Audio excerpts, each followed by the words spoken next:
آج سے 400-500 سال پہلے بھی بنایا ہوا تھا کہ اپنا جو پانی کا وہ جو پانی استعمال کرتے ہیں وہ سیوریج کے تھرو مطلب کہ ان کی جو کاشتکاری کرتے تھے اس میں استعمال ہو جاتا تھا صاف پانی.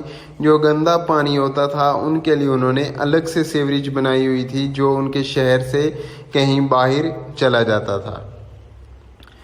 اور موہنجو داڑو کو بنانے کے لیے بہت سے جو اس میں جو مطلب کہ اچھی کاریگر تھے ان کا استعمال کیا گیا جو کہ انہوں نے کنویں تیار کیے پانی کی سٹوریج کے لیے.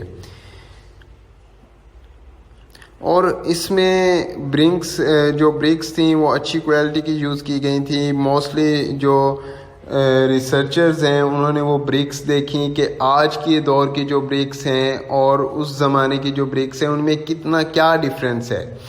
تو جو پرانے دور کی برکس تھیں وہ ایز کمپیئر ٹو ناؤ جو وہ برکس تھیں وہ کافی اسٹرانگ تھیں.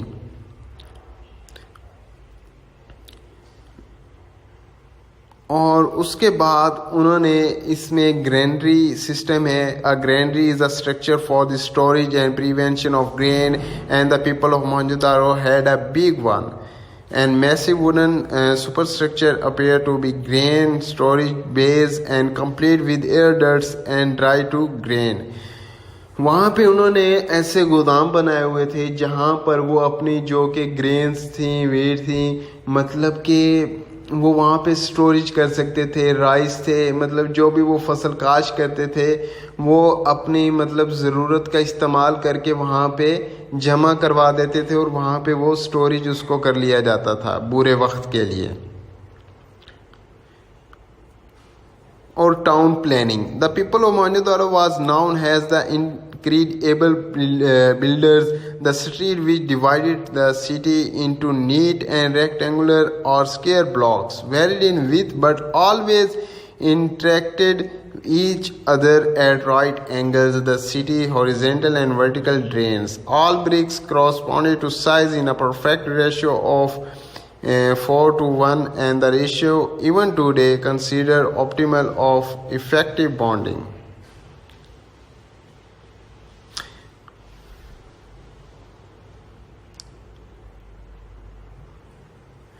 اور موہنجو-داڑو میں اگر ہم کمپیئر کریں آج کے ماڈرن سٹی اور اینسینٹ موہنجو-داڑو مطلب کہ جو پاسٹ میں تھا تو انہوں نے آج کے دور میں مطلب کہ جدید ٹیکنالوجی کا دور ہے تو آج کل ہم پمپس لگا لیتے ہیں جس کے تھرو الیکٹریسٹی کے تھرو ہماری وہ پمپس چلتے ہیں اور ہم پانی حاصل کر لیتے ہیں. اس وقت انہوں نے مطلب کہ کنویں وغیرہ بنائے تھے پانی کو سٹور کرنے کے لیے پانی نکالنے کے لیے. اور اس کے بعد انہوں نے جو سیوریج سسٹم تھا ہمارا آج کل پائپ لائن سسٹم ہے. ہم نے پائپ لائن سسٹم بڑے بڑے مطلب پروجیکٹس ہمارے ہیں جو ہم نے پائپ لائن ڈالے ہوئے ہیں. جو شہری ایریا ہے اس میں ٹوٹلی سیوریج کا مطلب انتظام کیا گیا ہے. اور جو موہنجو-داڑو تھا وہاں پہ اس وقت نالیوں کا سسٹم تھا. انہوں نے نالیوں کے تھرو جو سیوریج تھی اس کو مطلب کہ اس کا راستہ بنایا ہوا تھا اور اس کے تھرو جو پانی جو بالکل صاف ہوتا تھا وہ فصلوں کو لگا دیا جاتا تھا. جو بہت گندا ہوتا تھا اس کو دوسری سائڈ کا رخ دے دیا گیا اور وہ الگ ہو جاتا تھا. اور وہ موہنجو-داڑو کے جو لوگ تھے وہ سواری کے لیے بیلوں کا استعمال کرتے تھے. اور اس کے بعد گھوڑا گاڑی جو ہے اس وقت وہ زیادہ مشہور تھی. اس پہ وہ زیادہ مطلب کہ استعمال کرتے تھے. اور لوگ مطلب کہ جیسے آج کل ٹیکسی کا دور ہے لوگ ٹیکسی کرتے ہیں رکشہ کرتے ہیں بس میں سفر کرتے ہیں اور کرایہ دیتے ہیں. اس وقت یہ گھوڑا گاڑی استعمال کی جاتی تھی ایز اے ٹیکسی کے طور پہ نا. اور اس وقت جو موہنجو-داڑو کے لوگ تھے انہوں نے مطلب کہ جو سمندر میں وہ سفر انہوں نے کرنا ہوتا تھا اس وقت انہوں نے وہاں پہ جو ہیں وہ کشتیاں تیار کی ہوئی تھیں لکڑیوں کی. اور آج کے دور میں ماڈرن دور میں ہمارے پاس کافی جو ماڈرن شپس آ گئی ہیں مطلب ہم ان کے تھرو مطلب کنٹری ٹو کنٹری ٹریول کر سکتے ہیں.